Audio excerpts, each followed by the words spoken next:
Good morning everyone. कैसे हैं आप सभी? आई होप आप सभी लोग अच्छे होंगे, स्वस्थ होंगे, अच्छे से पढ़ाई कर रहे होंगे।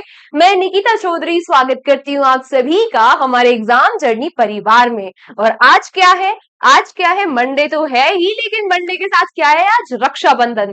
तो happy Rakshabandhan to all of you. मेरी तरफ से आप सभी को रक्षाबंधन की ढेर सारी बधाइयां। है ना? आज तो ये चलेगा ना कि लड़कियां तैयार हो गई होंगी, पूरे राखी वाखी लेके आ गई होंगी कि मुझे तो ये चाहिए रक्षाबंधन पे, भैया यही गिफ्ट है ना। और लड़के बेचारे मम्मी से पैसे मांग रहे होंगे, मम्मी पापा से पैसे दिलवा दो। है ना? आज ये मानेगी नहीं पैसे लिए बिना। और फिर वो क्या करेंगे? पैसे लेंगे मम्मी से, आधे अपनी जेब में रख लेंगे और आधे अपनी बहन को देके बन हो गया रक्षाबंधन। है ना? ऐसे ही चल रहा होगा।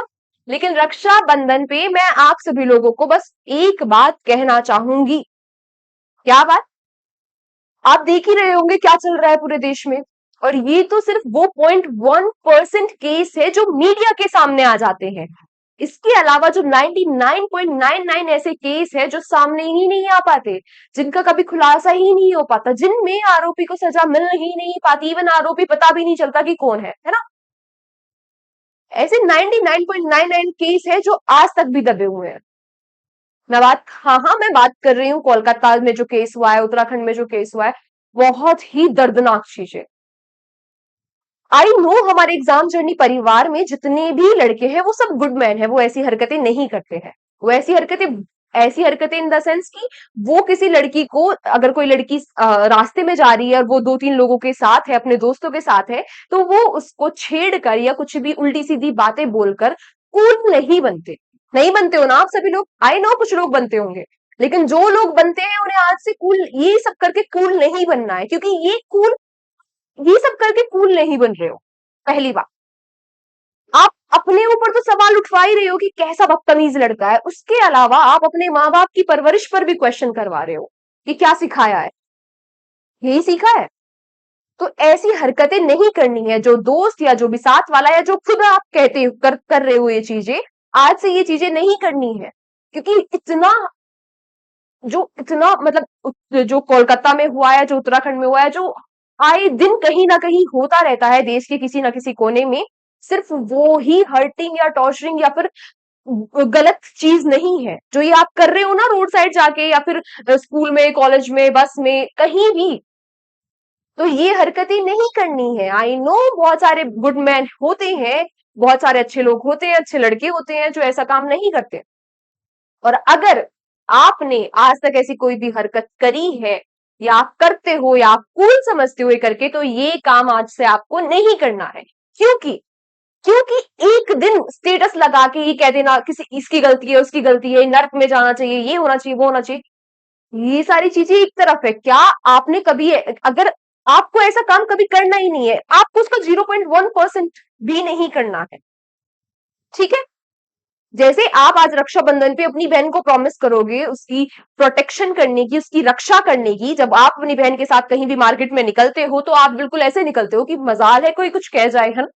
तो जिसको आप उल्टी सीधी चीजें बोल रहे हो वो भी तो किसी की बहन है ना, है ना।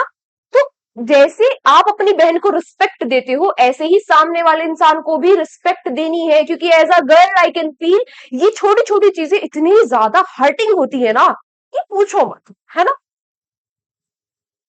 तो ऐसा काम आपको नहीं करना है। आई नो कुछ लोग नहीं करते होंगे, आई अग्री। आई नो सारे ऐसा नहीं है कि सारे लड़के बुरे और सारी लड़कियां अच्छी। दोनों दोनों तरफ बराबर का मामला है। तो लड़कियों को भी ऐसा नहीं है कि सिर्फ लड़कियों को रिस्पेक्ट चाहिए, ठीक है। ऐसा नहीं है रक्षाबंधन के टाइम पे मैं यही कहूंगी कि नहीं, लड़कों को कहूंगी कि लड़कियों की रिस्पेक्ट करो। इक्वली लड़कियों को भी लड़कों की रिस्पेक्ट करनी है, क्योंकि रिस्पेक्ट वो लोग भी डिजर्व करते हैं, है ना। ऐसा नहीं है कि हम लड़की हो गए तो हमको ही रिस्पेक्ट चाहिए। लेकिन हमें क्या चाहिए? हमें बदलाव चाहिए। कि अगर एक सिंगल इंडिविजुअल यूनिट, यानी कि अगर हमने अपने आप को सुधार लिया तो देश समाज अपने आप सुधर जाएगा। जब हम बदलेंगे तो समाज अपने आप बदल जाएगा। इसीलिए क्या करना है? दूसरों पर ध्यान नहीं देना है कि उसने ये कर दिया, उसने वो कर दिया, ठीक है मैं तो फिर भी इतना सही करूं, नहीं। आपको इतना उतना कुछ भी नहीं करना है। जब हम बदलेंगे तभी समाज बदलेगा। तो हमें अपने आप को बदलना है। एक दिन स्टेटस स्टोरी लगाने से या दो चार ऐसी बड़ी बड़ी बातें स्टेटस स्टोरी पे लिख देने से कुछ नहीं होगा, अपने आप को बदलना पड़ेगा। तो आज मैं आपको रक्षाबंधन के मौके पर यही कहना चाहूंगी, अगर मेरे कहने से थोड़ा सा भी बदलाव आप लोगों में आया और आप लोगों को करना है, यही आज रक्षाबंधन का गिफ्ट होगा कि आप लोग अपनी बहन को वो जो भी है वो रुपए ना भी दो तो बोलो, उसे बोलो कि भाई जैसे मैं तेरी रिस्पेक्ट करता हूं ऐसे ही मैं सब लड़कियों की रिस्पेक्ट करूंगा। देखना आपकी बहन कितनी खुश हो जाएगी, क्योंकि उसे पता है, ठीक है, उसे जब वो रोड पे जाती है तो किसी का भाई उसको भी ऐसे ही ऐसे ही कुछ भी कह के निकल जाता है, कुछ भी अभद्र चीजें कह के निकल जाता है ना। तो जब आप उसको ऐसा प्रॉमिस करोगे तो वो डेफिनेटली खुश होगी, उसको वो पैसे नहीं चाहिए, उसको रिस्पेक्ट चाहिए। चाहिए वैसे पैसे भी चाहिए, चॉकलेट भी तो खानी है ना, तो वो भी देना। चलो स्टार्ट करते हैं अपनी क्लास को। आज की क्लास में हम क्या देखने वाले हैं, आज हम देखने वाले हैं 19 अगस्त के इंपॉर्टेंट करंट अफेयर्स। 19 अगस्त के इंपॉर्टेंट करंट अफेयर्स। तो हमारा फर्स्ट क्वेश्चन क्या हो जाता है, हमारा फर्स्ट क्वेश्चन हो जाता है क्या, recently who has been appointed as the next ambassador to the United Nations headquarters in New York. आपसे पूछ रहा है कि यूनाइटेड नेशन की हेडक्वार्टर्स में नेक्स्ट एम्बेसडर किसको बनाया गया है। तो किसको बनाया गया है, किसको, ये बनाया गया है पी हरीश जी को। पी हरीश जी को नया एम्बेसडर बनाया गया है यूनाइटेड नेशंस के हेडक्वार्टर्स में। अगर हम यहाँ पर बात करें यूएन, तो एक काम तो आपका आसान हो गया कि ये क्या होता है, यूनाइटेड नेशन, यूनाइटेड नेशंस। अब आप मुझे ये बता दो कि एस्टैब्लिश कब हुआ था, कब हुआ था। हाँ ये बात तो सही है, वर्ल्ड वॉर 2 के बाद हुआ था, लेकिन डेट क्या है जरा ये बता दो, क्या हो जाती है डेट, 24 अक्टूबर 1945। चूंकि ये 24 अक्टूबर को स्टैब्लिश हुआ था, इसीलिए 24 अक्टूबर को हम क्या सेलिब्रेट करते हैं, यूनाइटेड नेशंस डे। बिल्कुल सही बात, ठीक है। उसके बाद हेडक्वार्टर्स का काम तो वैसे आपका आसान हो गया, हेडक्वार्टर्स कहाँ है इसके, न्यूयॉर्क में। उसके बाद आपको ये भी पता होना चाहिए कि इसमें कितनी मेंबर कंट्रीज है, तो इसमें 93 मेंबर कंट्रीज है और 2 ऑब्जर्वर भी है। वैसे 93 मेंबर्स की कंट्रीज हो जाती है। और यहां पर एक और चीज है जो आपको याद रखनी है, वो क्या, कि इसके सेक्रेटरी डायरेक्टर, इसके सेक्रेटरी डायरेक्टर कौन हो जाते हैं, यानी कि head, Antonio, Antonio Guterres. Antonio Guterres क्या हो जाते हैं, इसके सेक्रेटरी जनरल हो जाते हैं। इतनी चीजें क्लियर है।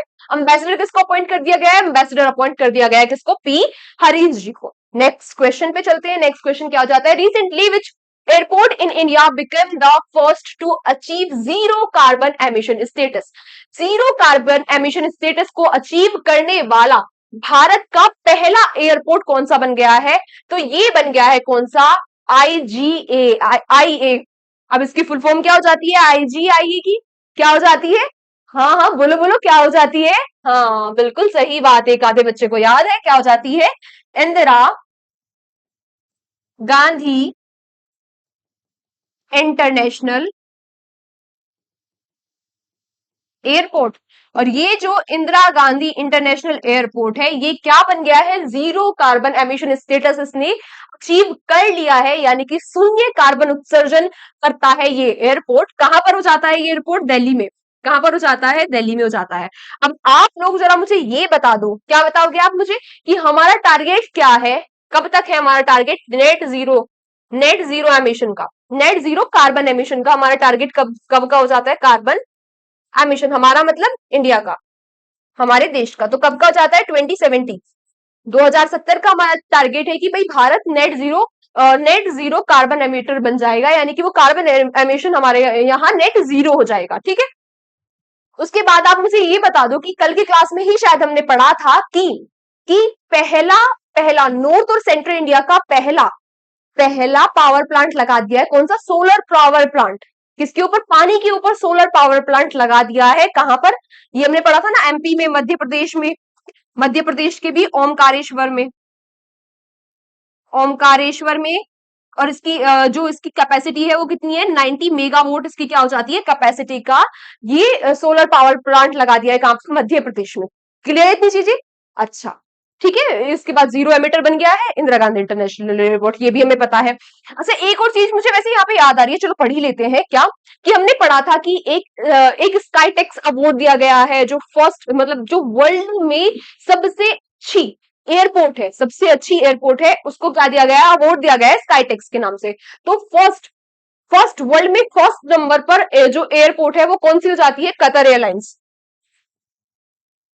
Qatar Airways, Qatar Airways. और जो हमारी विस्तारा, विस्तारा है वो कितने नंबर पे? 16 पे ही हो जाती है फर्स्ट में, और इसको स्काईटेक्स अवार्ड भी दिया गया है। इतनी चीजें क्लियर है? कल की क्लास में शायद हमने ये पढ़ा था। नेक्स्ट हमसे क्या पूछ रहा है कि in which state will the countries first indigenously developed semiconductor chip be manufactured? Bharat में पहली जो भारत के किस राज्य में आपसे पूछ रहा है पहली इंडिजीनियसली डेवलप्ड, यानी कि भारत में ही जो बनाई जाएगी वो चिप, स्वदेशी यानी कि वो चिप किस राज्य में बनने वाली है? सेमीकंडक्टर, जो सेमीकंडक्टर चिप है, आपको पता है आजकल किसका जमाना आ गया है? सेमीकंडक्टर चिप का जमाना आ गया है। तो भारत भी चाहता है इस क्षेत्र में लीड करना। तो पहला वो कौन सा राज्य बन गया है जहां पर इन सेमीकंडक्टर चिप्स को मैन्युफैक्चर किया जाएगा? स्वदेशी सेमीकंडक्टर चिप को मैन्युफैक्चर किया जाएगा। तो ये कहां पर किया जाएगा? गुजरात में किया जाएगा। अच्छा, आपके दिमाग में अब यहाँ पे एक क्वेश्चन आ रहा होगा कि मैम सबसे ज्यादा फिर कौन करता है मैन्युफैक्चर? तो फर्स्ट नंबर पे कौन आता है मैन्युफैक्चरिंग के मामले में सेमीकंडक्टर चिप्स के? तो ये कौन आता है? चाइना। फर्स्ट नंबर पे कौन आता है? फर्स्ट नंबर पे आता है चाइना, सेमीकंडक्टर चिप्स को मैन्युफैक्चर करने के क्षेत्र में। इंडिया भी चाहता है इस क्षेत्र में लीड करना, तो हम भी इसमें काफी सारे काम कर रहे हैं। और जो पहला प्लांट लगने वाला है वो कहां लगेगा? गुजरात में। ये क्वेश्चन इंपॉर्टेंट हो जाता है और याद रखना है। नेक्स्ट आपसे क्या पूछ रहा है? Who has been appointed as the new health secretary? अभी हाल ही में न्यू हेल्थ सेक्रेटरी किसको अपॉइंट कर दिया गया है? उससे पहले जरा आप मुझे ये बता दो, कल की क्लास में ही शायद हमने पढ़ा था कि जो अभी हाल ही में कैबिनेट सेक्रेटरी भी अपॉइंट किए गए हैं, है ना? तो उनका नाम क्या है? जरा आप मुझे वो बता दो तब तक कि जो cabinet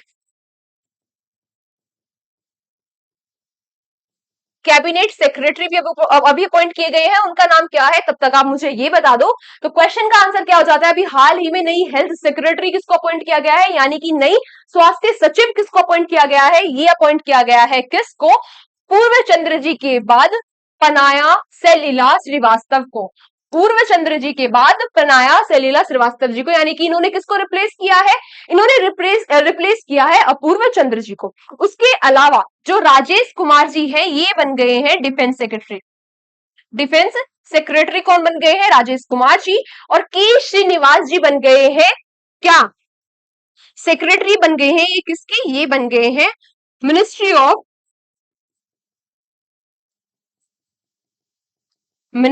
of housing and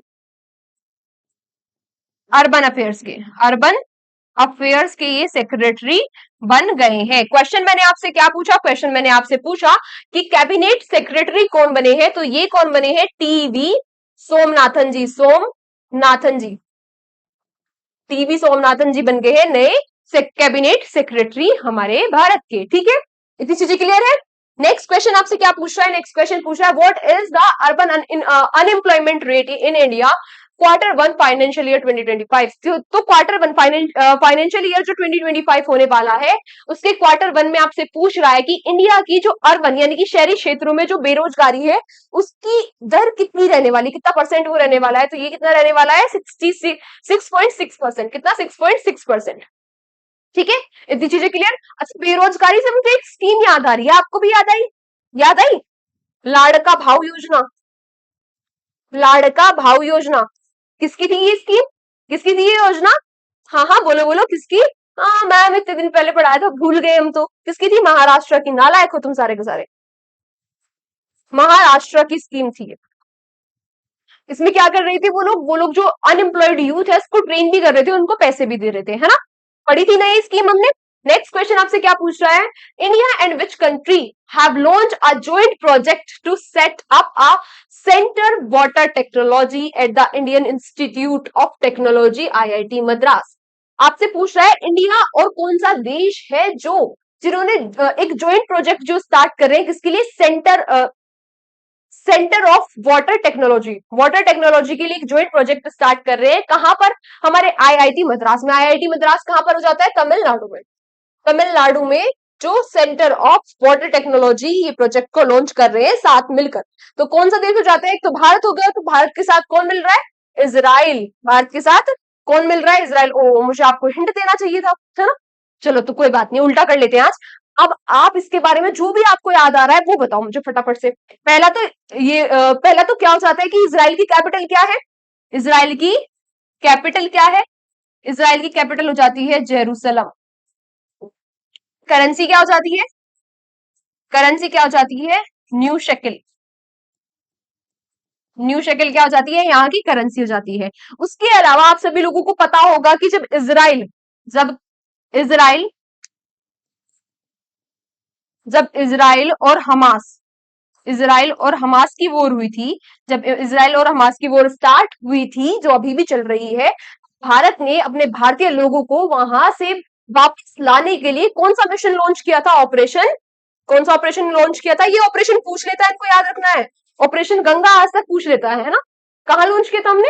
Ukraine में, है ना? तो वो आज तक पूछ लेता है। तो ऑपरेशन अजय हमने कहा लॉन्च किया था? ऑपरेशन अजय लॉन्च किया गया था कहां पर? जब इसराइल और हमास की वॉर हुई थी, तो वहां से अपने भारतीय लोगों को वापस लाने के लिए ऑपरेशन अजय को लॉन्च किया था। याद था ना आपको? बिल्कुल भी नहीं होगा। नेक्स्ट क्वेश्चन आपसे क्या पूछ रहा है? Who has been appointed as the new bowling coach of Indian men's cricket team? भारतीय भारतीय पुरुष क्रिकेट टीम के बॉलिंग कोच किसको अपॉइंट कर दिया गया है? चलो ऑप्शन देखते हैं। ऑप्शन क्या हो जाता है? गौतम गंभीर। पहला ऑप्शन क्या है? गौतम गंभीर। लेकिन हम लोगों को पता है हेड कोच बने हैं गौतम गंभीर। तो गौतम गंभीर क्या बने हैं? हेड कोच बने हैं। किसके? मेंस क्रिकेट टीम के। बिल्कुल सही बात है, ये तो आप सभी लोगों को पता है। उसके बाद हरिंदर सिंह क्या बने हैं? फीमेल हॉकी टीम के। फीमेल हॉकी टीम के कोच है ये तो। हाँ, ये जो मोरन मोर्केल है, चलो इनको अभी ये हमें नहीं याद आ रहा है। वेसल सेरेवी कहाँ के कोच बने थे? बताया था ना, हमने पढ़ा था ये। बहुत दिन हो गए लेकिन पढ़े हुए। किसके थे? रग्बी टीम के। और मैन और फीमेल दोनों टीम के। मेल और फीमेल दोनों टीम के कोच बने थे क्या? वेसल सेरेवी रग्बी टीम के। तो ऑप्शन क्या बचा? ऑप्शन बचा हमारा मोरेन मोर्केल। तो जो साउथ अफ्रीका के मोरेन मोर्केल है, जो साउथ अफ्रीका कहाँ के? ये साउथ अफ्रीका के मोरेन मोर्केल बन गए हैं क्या? Bowling team. वो हमारे bowling coach, Indian men's team के बॉलिंग कोच ये बन गए हैं। नेक्स्ट आपसे क्या पूछ रहा है? Who has been appointed as the new CEO? अभी हाल ही में किसको नया सीईओ अपॉइंट कर दिया गया है? किसका? स्टारबक्स का। किसका? स्टारबक्स का नया सीईओ अपॉइंट कर दिया है। किसको? लक्ष्मण लक्ष्मण नरसिम्हन जी के बाद, लक्ष्मण नरसिम्हन जी के बाद, यानी कि इनको रिप्लेस करके नए जो सीईओ कौन बन गए हैं? नए सीईओ बन गए हैं कौन? बैरन निकोल। बैरन निकोल बन गए हैं स्टारबक्स के नए CEO, chief executive officer. Next आपसे पूछ रहा है, recently which bank has partner with Visa to launch the Primus credit card? Primus credit card launch किया है किसने? वीजा के साथ पार्टनर बन के। तो ये तो हमें फोटो में भी आंसर दिखाई दे रहा है। किसने? एक्सिस ने। लेकिन हाँ, लेकिन एग्जाम में फोटो लगे हुए दिखाई नहीं देंगे, इसीलिए याद रखना किसने किया है? एक्सिस बैंक ने। एक्सिस बैंक ने कोलैबोरेशन किया है वीजा के साथ प्रीमियस क्रेडिट कार्ड को लॉन्च करने के लिए। लास्ट क्वेश्चन आज का क्या हो जाता है? Recently Padma Shri awardee Godavari Dutt passed away.